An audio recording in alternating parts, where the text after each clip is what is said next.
Right, everybody, welcome back. Today, major news.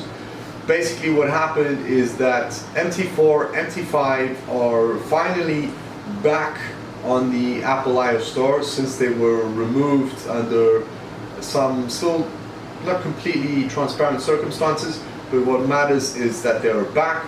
This is major news for the industry because they remain the dominant platforms in terms of market share for Forex CFDs, and we want to sit down and analyze a bit and see where things might go, see why this is good and what it means for you if you're a startup, if you're an established broker, or if you're anywhere else in this industry as a provider.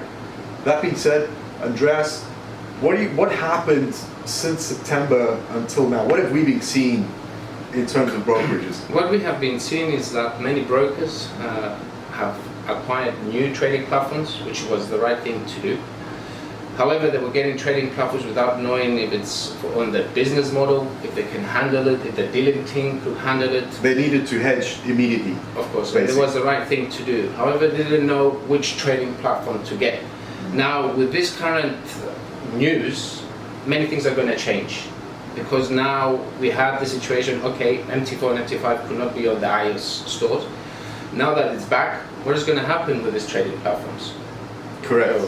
Correct. Also, we must mention that although the full server license is available and you can put that platform on the iOS store, the white labels are still off the market. There is no clarity if they will indeed come back, if they won't come back. And yes, we've seen other smaller, newer players attract and secure their own market share. I think a lot of these decisions were done, as we said, as a hedge, a little bit more abruptly, and brokers didn't have the time to really sit and analyze which platform has strengths, weaknesses that play the best to their business. At the same time, we realized that if you were a one-trick pony, so if you were stuck with one platform, that made a lot of commercial sense. But now that the dust has settled, I think again it will be a little bit more challenging for the competitors. It's going to be extremely challenging. Competition is very good, as we have noticed the last 6 months. Third-party providers are going to benefit most.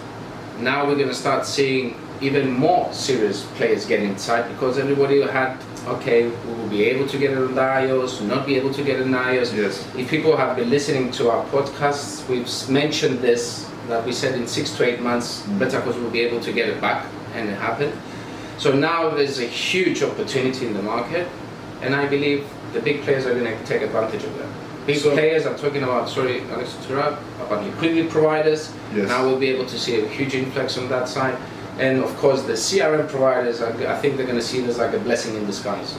Yeah, wherever you find yourself on the logistical chain of providers and services, it's good news, because again, blood that was reluctant to start up and perhaps their business model relied heavily on these platforms can again enter the market, albeit under better standards. You have to be able to fulfill the onboarding criteria of the providers, which, as we've mentioned in previous talks at length, means licensing, means being a proper brokerage, means upping your game, and basically we're in an environment of fewer clients, yes, but much more high caliber, high quality clients, as opposed to the call centers and what have you. Typically brokers working with very bad standards, and it does remain good for the industry. Last points that you want to touch on. If you were a broker right now, you were about to open your own brokerage, what would you do? What would your game plan be in terms of? We've seen from the morning when the news came out that we had a lot of calls from clients of ours, for potential clients, that everybody was like they're waiting for the signal that now the market is again up. I don't know. They had that situation. Licenses have shot up. Yes. Mergers and acquisitions have shot up. Inquiries have shot up. Yeah, we saw a huge influx in MT4s being purchased recently. So which have their challenges. It's not all smooth sailing. Of course, because we've seen this SVG situation where the deadline has until 10th of March, if I'm not mistaken. 3 more days, yes. And you need to be careful out there because people are selling the SVG licenses on MT4. However, they do not have the FX activities included, so have that in eye. That's something we've noticed recently. So I read this as you're saying do very, very good due diligence. Yes. You have your options now. Again, it makes sense. It's a good time to enter the industry, but be cautious, do it properly, do it professionally.